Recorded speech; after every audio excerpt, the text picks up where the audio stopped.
Have PLI schemes proven to be a relief for sectors? How should the government be planning fiscal policies going ahead? We decode some of this with Arvind Panagariya in an exclusive conversation. With me today, a very special guest, noted economist Dr. Arvind Panagariya, former Vice Chairman of the NITI Aayog, who is now the Jagdish Bhagwati Professor of Indian Political Economy at Columbia University. Welcome to the show and Business Today, Dr. Panagariya. It is good to have you with us today. Thank you, Siddharth. Glad to be with you after quite a while. Same here. Let me begin, Dr. Panagariya, with one of the standard questions that everyone would like your views on.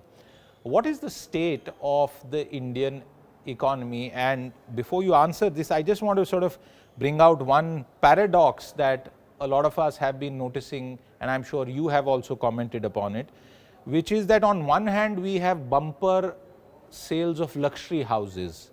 Luxury cars have had a splendid December.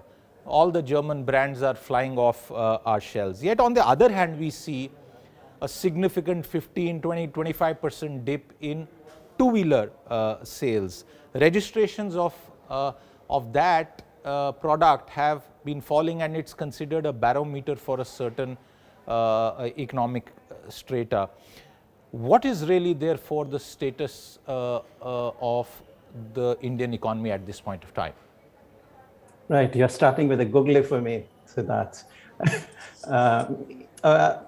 I would have to look into, what is going on in the credit market, because particularly the middle class and the lower middle class, they often buy these durable products on credit, and if credit is not available or not available at good terms, those sales can dip.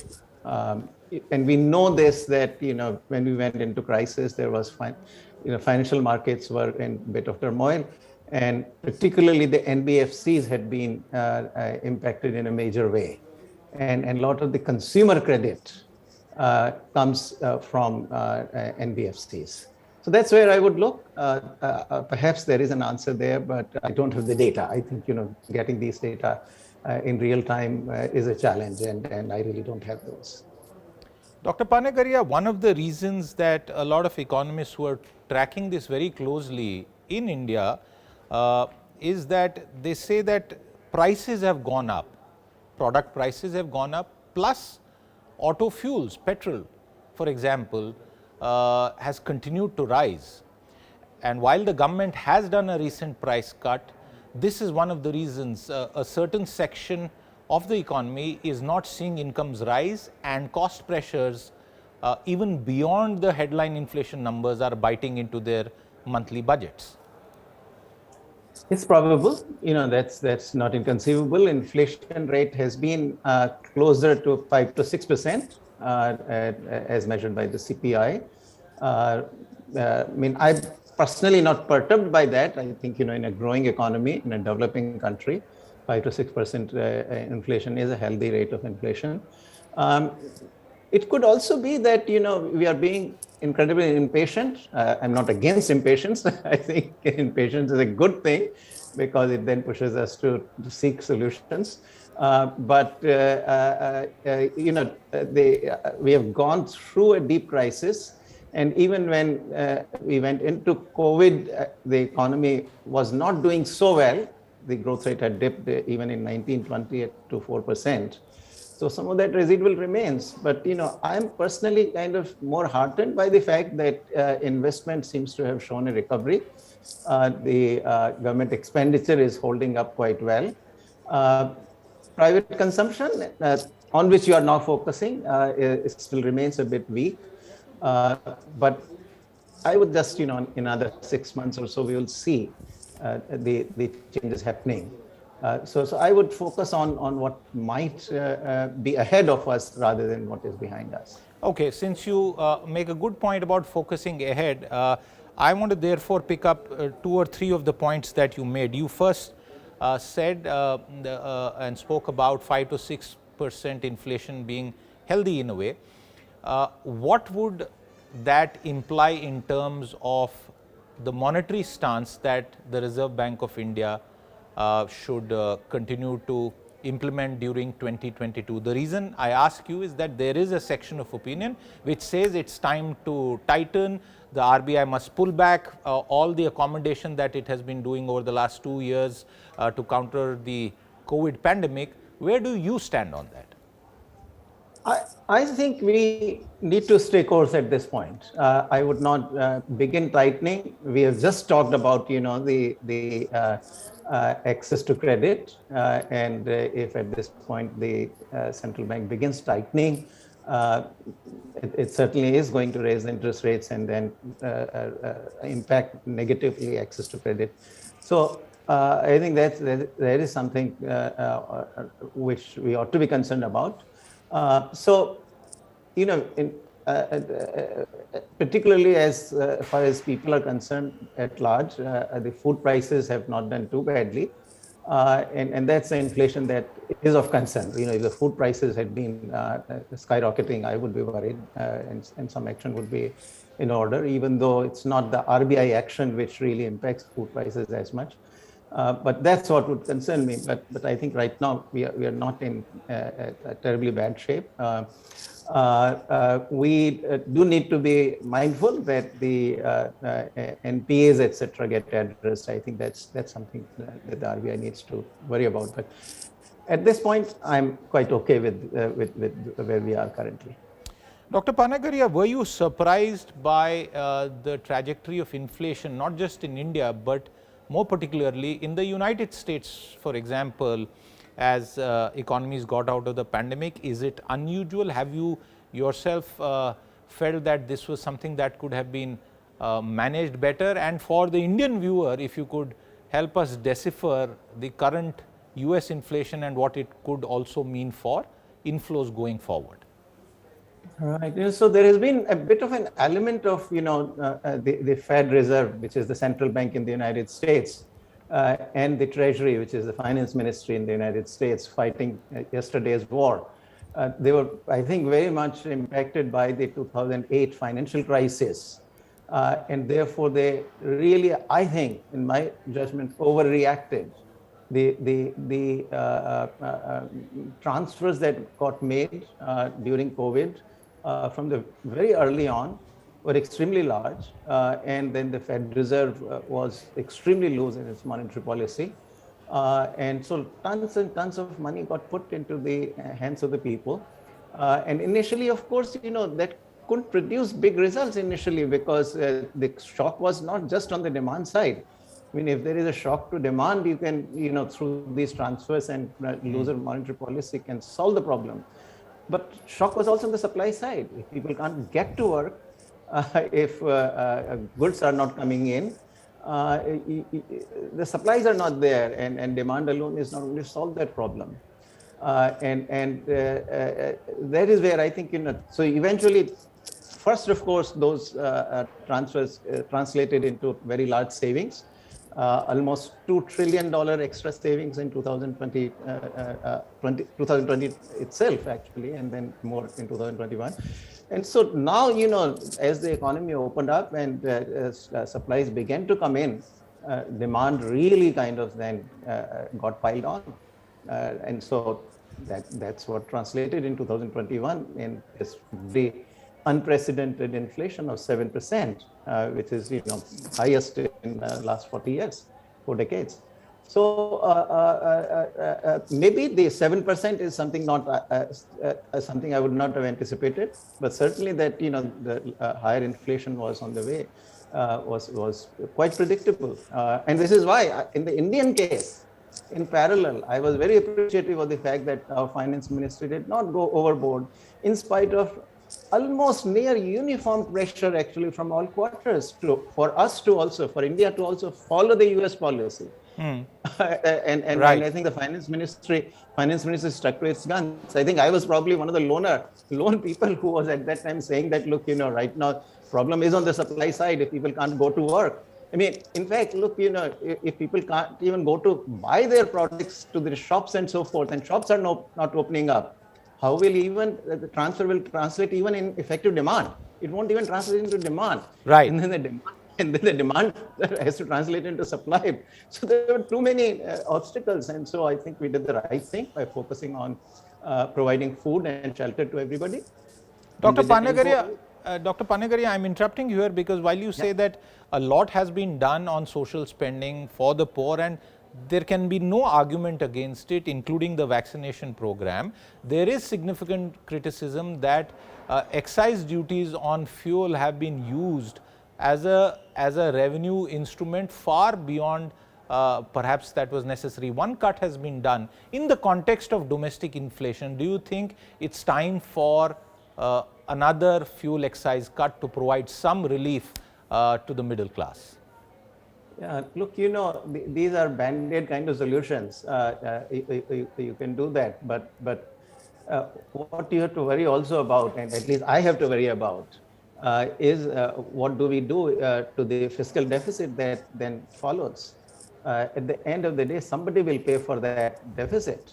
The future generations will pay for it if you borrow, or somewhere else you'll have to tax.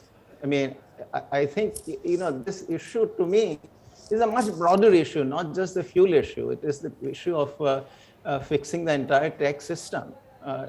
Because, even today, what our tax revenues, except for the year 2021, which is the latest year for which I have the figures, don't have for 21-22. If I take 2021 out, the revenues have been stuck. Your tax revenues have been stuck at about 17% of the GDP for many years. Now, Dr. Panagariya, why has the tax system not been fixed? Since you seem to allude to that, are you saying that the tax system has not been fixed and the GST still needs some improvement? Is that what you're alluding to?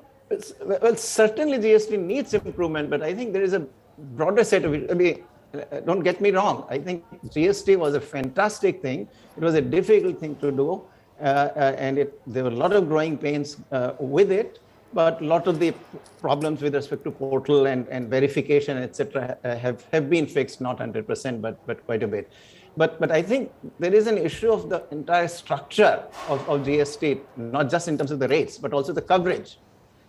You see, I mean, in the end, we try to exclude the masses from taxation. And so income tax, you got maybe 4 crore people paying income tax. 50% of the products that are on the CPI, meaning Consumer Price Index list, they are out of the GST, they're the exempted products. Now, when you do these very large exemptions, how are you going to raise revenue? I mean, you can tax all you want the few who are part of the tax net, and you can tax all you want the luxury products on GST side. But at the end of the day, with that very narrow tax base, there is never, you can never raise the amount of tax revenue that you need.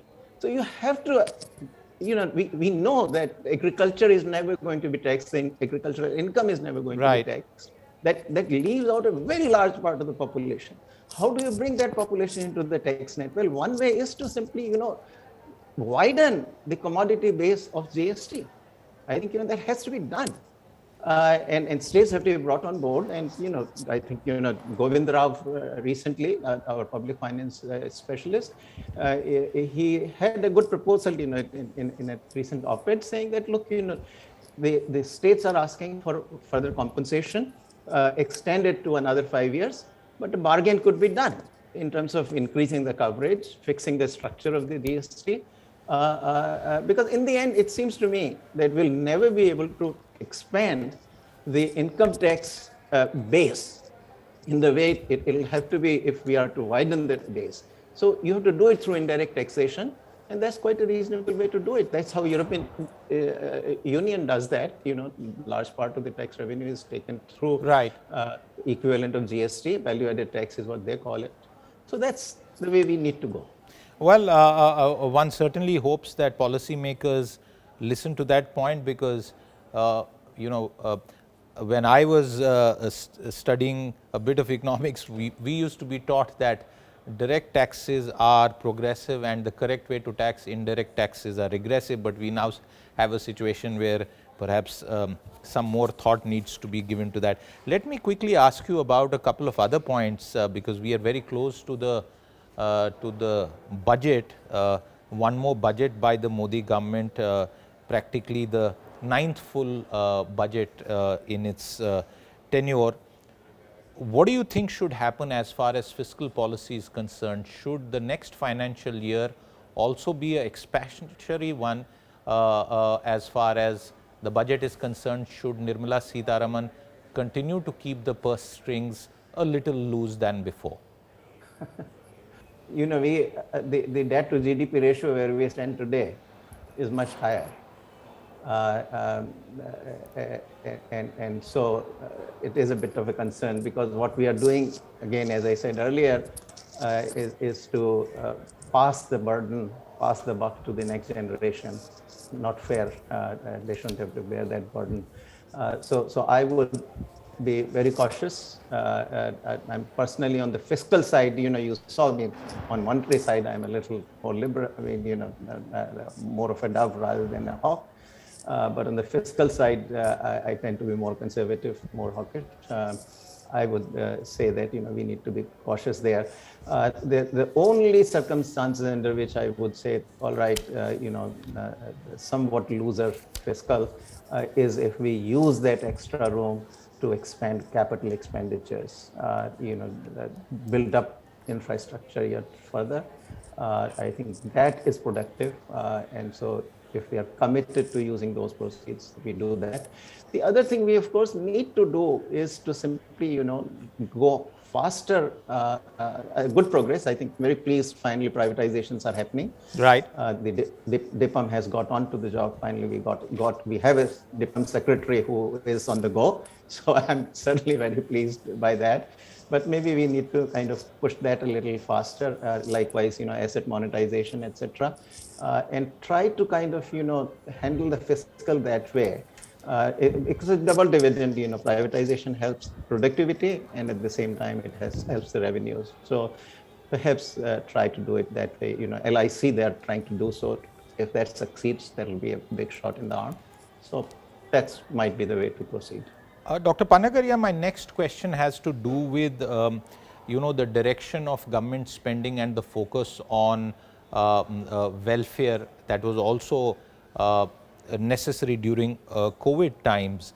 Former Chief Economic Advisor Kaushik Basu has, in a recent interview with us, offered a very critical assessment, and he told my colleague Udyan Mukherjee recently that the government's economic mismanagement has meant that not enough is being done for the poor. Given that, how would you respond to the question that I posed to you? Yeah, look, you know, these are all platitudes. I'm sorry to say. Kaushik is a good friend and I admire him, but when it comes to the policy, I'm not sure, you know, where it's, I mean, ultimately Kaushik has to tell us what is he willing to cut, which is politically feasible. I mean, you know, anybody can say that not enough. Yes, I mean, you know, all of us actually, who in India would be against doubling, tripling the expenditures or transfers to the poor. None of us would be, you know, that 6,000 could be raised to 18,000. But again, where is the money going to come from? Who is the Kaushik willing to tax? Which expenditure is he willing to reduce? Which is politically feasible? You know, remember that he was also against farm laws. So is he willing to part with MSP? Can the government part with MSP?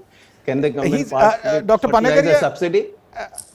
Absolutely, no. Yeah, please continue with the point. Let me just allow me to interject. He's also said that the economic policy being followed by the Modi government has worked well for the top end of society, but it has misfired for the bottom strata of society.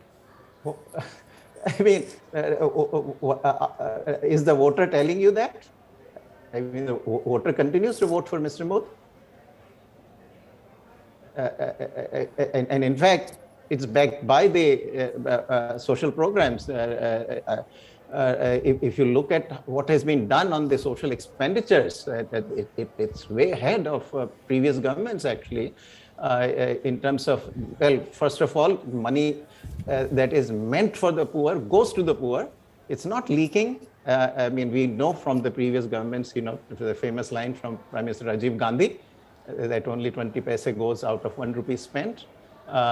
Those have been, but more than that, look, urban subsidy on LPG was ended and it was transferred to the rural poor. Just imagine the life of Swachh Bharat, that is going to impact the health of the people. Then Nal Se Jal, and expanding at such a rapid pace, bringing water to everybody, every household. These are things made for the poor, all the Jan Dhan accounts, the transfers that started 6,000 rupees for farm families. These are all for the poor. No, you make valid points, and before I move on to another topic, just one more point that Kaushik Basu made, and he says that from 2016 onwards, India's growth every year has been lower than the previous year, and he says that this is a pretty grim situation for workers, farmers, even for the middle class, and India's population, which is growing at 1.2% annually, means that real GDP per capita has shrunk, in his words, to a negative 0.1% over the past 2 years, sir. All right. So you want to start a debate? Well, okay, I'll give you the answer. So last 2 years, what kind of economy did the UPA hand over to Prime Minister Modi? The last 2 years of UPA, below 6% growth. What was the growth rate in the first 5 years of Prime Minister Modi? 7.4%. Actually, check, yeah, 7.4%. Yes, I think 6th year, it fell to about 6.1, 6.2, something like that. And 1920 was a really bad year, 4%. So no issues with that. But at the same time, what did the previous government do in terms of lending? Recklessly, completely no oversight and no assessment of the loans, and then continuously restructuring those loans, not recognizing them as NPAs. So, a lot of sins got made, and just because in the first term UPA got to free ride all the reforms that were done by Prime Minister Rao and Prime Minister Vajpayee, you can say that, oh, we produced the growth, but what did they do? I mean, I remember asking, in an interview in Monte Ahluwalia in 2013, I think this was, on your India Today conclave. It was 13 or 14, I think, that is there. And I said, name 3 major reforms that UPA did in its first term, which you think led to the growth that we observed during those years. And I never got the answer that at the time. So look, I think this is a bad, unproductive debate, which I try to avoid. Sure, sure. No, I just wanted your view on these points, but as we wind down the conversation, let's come back to what needs to be done. You would definitely concede that due to some of the uncertainty that Omicron has once again injected into the economy, and we are seeing localized shutdowns, but the government seems to be very keen, state governments as well as the centers seem to be very keen on ensuring that the economy does not get disrupted. What would you, in conclusion, in this conversation say should be the priorities for the next financial year that the finance minister, that the government, and indeed Prime Minister Narendra Modi should be focusing on? So very quickly on the list, at least 2 big things I have mentioned, I've written about. One is on trade. I think, if you're looking for mistakes, that's where I think the mistake has been made, which is a return to protectionism. We need to move away from that, both through lowering our own tariffs, tariffs that are 40% and some of which go over 100%, simply don't help anybody. not even the industry. So we need to roll back, and we need to also do free trade agreements. I think that ought to be on the finance minister's budget agenda.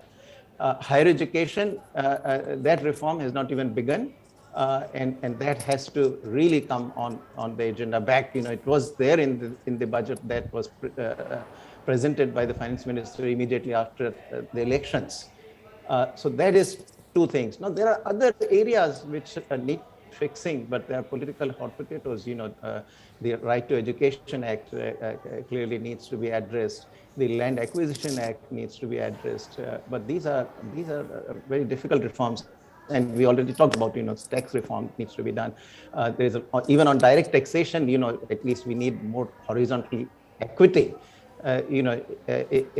Equal income should be taxed equally, but we, through these exemptions and all kinds of discriminatory rules, if income is spent in this way, then it is not taxed. If it is spent this way, then it is taxed. If it is earned this way, it is not taxed. If it is earned that way, then it is taxed. So this, at least horizontally, equal income should be taxed equally. So that also needs to be done. So these are the 5 areas, at least which require attention. Some are politically very difficult ones, but some are clearly doable. On trade side, on higher education, these are doable reforms. Likewise, tax reforms mostly doable. Dr. Panagariya, one quick comment. You're in the US, and the poster boy of the electric mobility industry, Elon Musk, tweeted that he was not being allowed to import Tesla cars and sell them in India, and that the government was not agreeing to a request for 0% duty. And when I spoke with government officers, they rejected this view. They said, we are not going to let that happen. We will not allow pressure through tweets guide policy.